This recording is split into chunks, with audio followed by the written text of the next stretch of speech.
Hi guys, എല്ലാവർക്കും coding ആശയൻ്റെ പുതിയൊരു വീഡിയോയുടെ ഒരിക്കൽ കൂടി സ്വാഗതം. നമ്മൾ കുറേ കാലമായി വീഡിയോ ചെയ്തിട്ടില്ല. ലാസ്റ്റ് ഇപ്പോൾ DSA കഴിഞ്ഞിട്ട് ഇപ്പോൾ പ്രോട്ടോടൈപ്പ് സ്കാം ആണെന്നുള്ളൊരു വീഡിയോ കൂടി കഴിഞ്ഞിട്ട് പിന്നെ വീഡിയോ തന്നെ ഇട്ടിട്ടില്ല.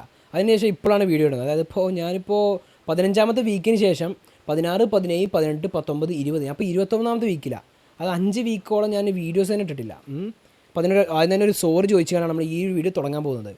അപ്പോൾ ഓഫ് കോഴ്സ് നമ്മൾ 15ാമത്തെ വീഡിയോ നിർത്തിയെടുത്താണ് ഈ ഒരു വീഡിയോ സ്റ്റാർട്ട് ചെയ്യുന്നത്. 16ഉം 17ഉം ആ 2 വീക്കുകളാണ് ഞാൻ ഈ ഒരു വീഡിയോയിൽ ചെയ്യുന്നത്. അതായത് SQLഉം അതുപോലെ തന്നെ ടൈപ്പ് സ്ക്രിപ്റ്റും. ഈ 2 വീക്കിൽ ഞാൻ ചെയ്ത കാര്യങ്ങൾ എന്തൊക്കെയാണ്, എന്തൊക്കെ ടാസ്ക്കുകളാണ് ഈ ഒരു 2 വീക്കിൽ കിട്ടിയിട്ടുള്ളത്, പിന്നെ ഈ 2 വീക്കിൽ റിവ്യൂവിന് എന്തൊക്കെ പഠിക്കാനുണ്ട്, എങ്ങനെയൊക്കെ റിവ്യൂ പാസ്സാവാം എന്നീ കാര്യങ്ങളൊക്കെ ആയിരിക്കും നമ്മൾ ഈ ഒരു വീഡിയോയിൽ ചർച്ച ചെയ്യാൻ പോകുന്നത്. അപ്പോൾ ഞാൻ ഒട്ടും വൈകിപ്പിക്കുന്നില്ല, നേരെ വീഡിയോയിലോട്ട് പോകാം. നമ്മൾ ഓൾറെഡി ഒരു NoSQL ബേസ്ഡ് ആയിട്ടുള്ള ഡാറ്റാബേസിനായിട്ടുള്ള MongoDBനെ കുറിച്ചൊരു വീഡിയോ ചെയ്തിരുന്നു. നമ്മൾ 5ാമത്തെ വീക്ക് അതിനെക്കുറിച്ചൊരു വീഡിയോ ചെയ്തിട്ടുണ്ട്. അപ്പോൾ ഇവിടെ കൊടുക്കാം, താഴെ ഡിസ്ക്രിപ്ഷനിലും അതിൻ്റെ ലിങ്ക് കൊടുക്കാം.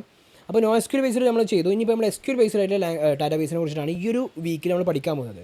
അപ്പോൾ പല ഡാറ്റാബേസുകളുണ്ട് SQL ബേസ്ഡ്. നമ്മളിപ്പോൾ പോസ്റ്റ്ഗ്രസ് ഉണ്ട്, അതുപോലെ തന്നെ MySQL സെർവർ കുറേ ഉണ്ട്. അപ്പോൾ ഞാൻ പോസ്റ്റ്ഗ്രസ് ആണ് എടുത്തിട്ടുണ്ടായിരുന്നത്. ഓക്കെ, അപ്പോൾ നിങ്ങൾക്ക് ഇഷ്ടമുള്ള എടുക്കുക. അപ്പോൾ അതിൻ്റെ ബേസിലായിരിക്കും നിങ്ങൾ റിവ്യൂ നടക്കുന്നുണ്ടാവുക. ഏകദേശം സിൻടാക്സ് ഒക്കെ ഏകദേശമൊക്കെ സിമിലർ ആണെന്നാണ് എനിക്ക് തോന്നുന്നത്. ഞാൻ പോസ്റ്റ്ഗ്രസ് മാത്രമേ നോക്കിയിട്ടുള്ളൂ. ഓക്കെ, അപ്പോൾ ഈ പോസ്റ്റ്ഗ്രസിൻ്റെ സിൻടാക്സ് എന്ന് പറയുന്നത് MongoDBൻ്റെ മാതിരി അത്ര വലിയ റിസ്ക്കുള്ള സിൻടാക്സ് ഒന്നുമല്ല, വളരെ ഈസിയാണ്. ബേസിക് ഇംഗ്ലീഷ് ആണ് ഇതിൻ്റെ സിൻടാക്സ് എന്ന് പറയുന്നത്. അപ്പോൾ ഈ ഒരു വീക്കിൽ മെയിനായിട്ട് പഠിക്കാനുള്ള കാര്യങ്ങൾ എന്തൊക്കെയെന്ന് വെച്ചിട്ടുണ്ടെങ്കിൽ ആ ഒരു വീക്കിൽ പഠിച്ച അതേ കാര്യങ്ങളൊക്കെ തന്നെയാണ് ഈ ഒരു വീക്കിലും പഠിക്കാനുള്ളത്. മെയിനായിട്ട് അസിഡ് പ്രോപ്പർട്ടീസൊക്കെ, അങ്ങനത്തെ കുറച്ച് കാര്യങ്ങൾ അതൊക്കെ നമ്മൾ ആ വീക്കിൽ കണ്ടിട്ടുണ്ടാകും. പിന്നെ എന്താണ് SQL, എന്താണ് NoSQL തമ്മിൽ ഡിഫറൻസ് എന്താണ്, എങ്ങനെ ഒരു ടേബിൾ ക്രിയേറ്റ് ചെയ്യാം, ടേബിളിനെ എങ്ങനെ മോഡിഫൈ ചെയ്യാം. മറ്റൊരു കളക്ഷൻ ആണെങ്കിൽ ഇവിടെ ടേബിൾസ് ആണ്. കാരണം ടേബിൾ ടു സ്ട്രക്ചേഴ്സ് ആണല്ലോ, സ്ട്രക്ചേർഡ് ക്വയറി ലാംഗ്വേജ് എന്നാണല്ലോ SQL തന്നെ പറയാം. മറ്റേതൊരു നോ സ്ട്രക്ചർ ആയിരുന്നു, അതുകൊണ്ട് കളക്ഷൻസ് ആയിരിക്കും. ഇവിടെ ടേബിൾ എങ്ങനെ ക്രിയേറ്റ് ചെയ്യാം, ടേബിളിനെ എങ്ങനെ മോഡിഫൈ ചെയ്യാം, ടേബിളിനെ എങ്ങനെ ഡിലീറ്റ് ചെയ്യാം, അങ്ങനത്തെ കുറച്ച് കാര്യങ്ങൾ, ടേബിൾക്ക് എങ്ങനെ ഓരോ എലിമെൻറ്റ് ആഡ് ചെയ്യാം, അങ്ങനത്തെ കുറേ കാര്യങ്ങൾ. പിന്നെ ഇപ്പോൾ പറയുകയാണെന്ന് വെച്ചെങ്കിൽ ഇന്നർ ജോയിൻസ്, അതേപോലെ കുറച്ച് ജോയിൻസുകളുണ്ട്.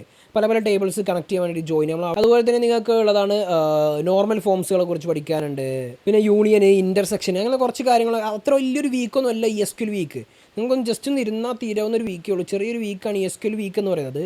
അപ്പോൾ അതിനൊരു PDF ഞാൻ താഴെ ഡിസ്ക്രിപ്ഷനിൽ കൊടുക്കാം. നിങ്ങൾക്ക് SQL വീക്കിൽ എന്തൊക്കെ കാര്യങ്ങളാണ് പഠിക്കേണ്ടത് നിങ്ങളുടെ പാസ് ചെയ്യുക, എന്തൊക്കെ കാര്യങ്ങളാണ് പഠിക്കേണ്ടത്, എന്തെല്ലാം കാര്യങ്ങളാണ് നിങ്ങൾ പഠിച്ചാലാണ് നിങ്ങൾക്ക് റിവ്യൂ, അങ്ങനെ ഒരു PDF താഴെ ഡിസ്ക്രിപ്ഷൻ കൊടുക്കുക. അത്ര വലിയ കോംപ്ലിക്കേറ്റഡ് ആയിട്ട് എടുക്കേണ്ട ആവശ്യമില്ല ഈ ഒരു വീക്ക്. ഓക്കെ, പിന്നെ ഈ SQLും ടൈപ്പ് സ്ക്രിപ്റ്റിൻ്റെ വീക്കൊന്നും ഫുൾ ഡൊമൈനിൽ ചോദിക്കുന്നില്ല എന്നാണ് ഞാൻ കേട്ടത്. ഓക്കെ, അപ്പോൾ അത്രയുള്ള SQL വീക്കിനെ കുറിച്ച് അത്ര പറയാൻ, അതായത് 16ാമത്തെ വീക്കിനെ കുറിച്ച് അത്രേ പറയാനുള്ളൂ. ഇനി നമുക്ക് 17ാമത്തെ വീക്കായാലും ടൈപ്പ് സ്ക്രിപ്റ്റിനെ കുറിച്ച് പഠിക്കാം. അതിൽ ടൈപ്പ് സ്ക്രിപ്റ്റിനെ കുറിച്ച് പറയാം. പിന്നെ നമ്മൾ SQL ടാസ്കുകൾ എന്തൊക്കെ കിട്ടിയെന്ന് പറഞ്ഞില്ല. കുറച്ച് SQL ടാസ്കുകൾ എന്ന് പറയാമെന്ന് വെച്ചാൽ കുറച്ച് SQL അസൈൻമെൻറ്റ്സ് കിട്ടി, അത്രയൊക്കെ തന്നെ കിട്ടിയിട്ട് അധികം കൂടുതൽ ടാസ്കുകളൊന്നും കിട്ടിയില്ല. നമ്മൾ MongoDBയിൽ കണ്ടാൽ മാതിരി ടാസ്കിനോട് ഇവിടെയും കിട്ടിയിട്ട്. ഓക്കെ, ഇനി ടൈപ്പ് സ്ക്രിപ്റ്റിനെ കുറിച്ച് പറയാനാണെന്ന് വെച്ചെങ്കിൽ ടൈപ്പ് സ്ക്രിപ്റ്റ് ആദ്യം തന്നെ നിങ്ങൾ ടൈപ്പ് സ്ക്രിപ്റ്റ് എന്ന് പറയുന്നത് ഒരു പുതിയ പ്രോഗ്രാമിംഗ് ലാംഗ്വേജ് ഒന്നുമല്ല. ടൈപ്പ് സ്ക്രിപ്റ്റ് എന്ന് പറയുന്നത് ജാവാസ്ക്രിപ്റ്റ് എന്നൊരു സൂപ്പർ സെറ്റാണ് എന്ത് ടൈപ്പ് സ്ക്രിപ്റ്റ്. ഓക്കെ, അപ്പോൾ നിങ്ങൾ ജാവാസ്ക്രിപ്റ്റ് തന്നെയാണ് ടൈപ്പ് സ്ക്രിപ്റ്റ്. അതിൽ നമ്മൾ ജാവാസ്ക്രിപ്റ്റ് നമുക്ക് എല്ലാവർക്കും അറിയാം, ഡൈനാമിക്കലി ടൈപ്പ്ഡ് ലാംഗ്വേജ് ആണ് എന്ത് ജാവാസ്ക്രിപ്റ്റ്. അതായത് ഇപ്പോൾ നമ്മളിപ്പോൾ ഒരു വേരിയബിൾ ഡിക്ലെയർ ചെയ്തു, ഇപ്പോൾ ലെറ്റ് A = 10 എന്ന് കൊടുത്താൽ ആ നമുക്ക് വേറെ ഏത് വേരിയബിളാക്കി കൺവേർട്ട് ചെയ്യാം. ഇപ്പോൾ 10 ആക്കാം, ഡാറ്റ ടൈപ്സ് ആക്കി കൺവേർട്ട് ചെയ്യാം, 10 ആക്കാം. അതിലിപ്പോൾ ഇനി ഒരു സ്ട്രിങ് ഷംവിൽ എന്ന് പേരിൽ കോഡിംഗ് ആശയം എന്ന് പേരിൽ ഒരു സ്ട്രിങ് ആക്കി മാറ്റാം, ഒരു ബൂളിയൻ വാല്യൂ ആക്കി മാറ്റാം, അതായത് ട്രൂ ഓർ ഫാൾസ് ആയി ബൂളിയൻ വാല്യൂ ആക്കി മാറ്റാം, എന്തോ ആക്കി മാറ്റാം. ഓക്കെ, അതിനാണ് ഡൈനാമിക്കലി ടൈപ്പ്ഡ് ലാംഗ്വേജ് എന്ന് പറയുന്നത്. പക്ഷേ ഈ നമുക്ക് C ഒക്കെ നമുക്ക് നോക്കിയിട്ടുണ്ടെങ്കിൽ നമ്മൾ int A എന്ന് കൊടുക്കുക. അവിടേക്ക് നമുക്കൊരു സ്ട്രിങ്ങിനെ കൊടുക്കാൻ പറ്റില്ല, അവിടേക്ക് നമുക്കൊരു ബൂളിയൻ വാല്യൂനെ കൊടുക്കാൻ പറ്റില്ല, അവിടേക്ക് നമുക്ക് ഇൻറ്റിജറിനെ മാത്രമേ കൊടുക്കാൻ പറ്റുള്ളൂ. അതുപോലെയാണ് ഈ ഒരു ടൈപ്പ് സ്ക്രിപ്റ്റ് എന്ന് പറയുന്നത്. നമ്മൾ ജാവാസ്ക്രിപ്റ്റിന് തന്നെ ഒരു ടൈപ്പ് ഡിഫൈൻ ചെയ്തിട്ട് ഇതാണ് ഒരു തരം സൂപ്പർ സെറ്റാണ് ടൈപ്പ് സ്ക്രിപ്റ്റ് എന്ന് പറയുന്നത്. അപ്പോൾ ഇതാണ് മെയിൻ ടൈപ്പ് സ്ക്രിപ്റ്റിൻ്റെ ഒരു ഐഡിയ.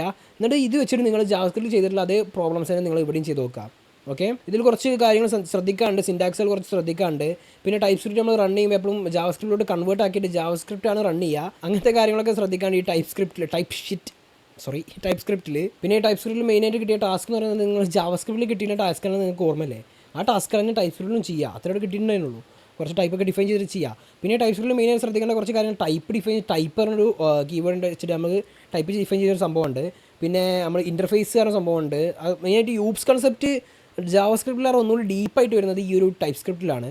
അപ്പോൾ അതുണ്ട്. പിന്നെ നിങ്ങൾ ഈ ഒരു വീക്കിൽ മെയിനായിട്ട് ശ്രദ്ധിക്കേണ്ട ചോദിച്ച് കണ്ടിട്ടുള്ള കുറച്ച് ടാസ്കുകൾ, പ്രാക്ടിക്കൽ പ്രോബ്ലംസ് ഒന്ന് API നിന്ന് ഡാറ്റ ഫെച്ച് ചെയ്യുക, അങ്ങനത്തെ കുറച്ച് ടാസ്കുകൾ ഉണ്ടാവും. പിന്നെ ഇൻ്റർഫേസ് വെച്ചിട്ട് ഒരു ക്ലാസ് ക്രിയേറ്റ് ചെയ്തിട്ട് അങ്ങനത്തെ ഊപ്സ് ലെവൽ ക്വസ്റ്റ്യൻസ്, അങ്ങനത്തെ കുറച്ച് കാര്യങ്ങൾ ഞാൻ ടൈപ്പ് സ്ക്രിപ്റ്റിൻ്റെ ഒരു PDF താഴെ ഡിസ്ക്രിപ്ഷനിൽ കൊടുക്കുക.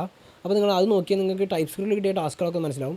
പിന്നെ നിങ്ങൾക്ക് ടൈപ്പ് സ്ക്രിപ്റ്റ് വെച്ചിട്ട് നിങ്ങൾക്ക് ഒരു യൂസർ മാനേജ്മെൻറ്റ് ആപ്ലിക്കേഷൻ ഉണ്ടാക്കാമായിരുന്നു, ഒരു സ്റ്റുഡൻറ്റ് മാനേജ്മെൻറ്റ് ആപ്ലിക്കേഷൻ. അത് സിമ്പിളാണ്. ഈ ഒരു സ്റ്റുഡൻറ്റ് മാനേജ്മെൻറ്റ് ആപ്ലിക്കേഷൻ നിങ്ങൾ ടൈപ്പ് സ്ക്രിപ്റ്റ് വെച്ച് ഉണ്ടാക്കാണ്ടായിരുന്നു. ജസ്റ്റ് സ്റ്റുഡൻസിനെ ക്രിയേറ്റ് ചെയ്യാൻ കഴിയണം, സ്റ്റുഡൻസിനെ എഡിറ്റ് ചെയ്യാൻ കഴിയണം, സ്റ്റുഡൻസിനെ ഡിലീറ്റ് ചെയ്യാൻ കഴിയണം, സെർച്ച് ചെയ്യാൻ കഴിയണം, അങ്ങനത്തെ ഒരു ആപ്ലിക്കേഷനാണ് ഈ ഒരു വീക്കിൽ നിങ്ങൾ ഉണ്ടാക്കേണ്ടിയിരുന്നത്. അപ്പോൾ അത്രയൊക്കെ തന്നെയുള്ള ഈ ഒരു ടൈപ്പ് സ്ക്രിപ്റ്റ് വീക്കിനെ കുറിച്ച്. ഞാൻ എന്തെങ്കിലും മിസ്സാക്കിയിട്ടുണ്ടെങ്കിൽ 2 വീക്കിനെ കുറിച്ചും എന്തെങ്കിലും ഞാൻ മിസ്സാക്കിയിട്ടുണ്ടെങ്കിൽ നിങ്ങൾ താഴെ ഡിസ്ക്രിപ്ഷനിൽ നിങ്ങൾ ചോദിക്കുക. പിന്നെ കുറേ കാലമായാലും വീഡിയോസൊക്കെ എടുത്തിട്ട് അപ്പോൾ അതിൻ്റെ ഒരു അപാകത, അതിൻ്റെ ഒരു മിസ്റ്റേക്ക് നിങ്ങൾക്ക് കാണാൻ സാധിക്കും.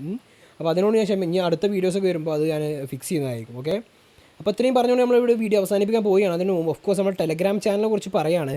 ജോയിൻ ചെയ്യുക, കമ്മ്യൂണിറ്റിൻ്റെ ഭാഗമായിട്ട് മാറുക. Okay, good luck. ഇനി നമ്മൾ വീഡിയോ അവസാനിപ്പിക്കാൻ പോവുകയാണ്.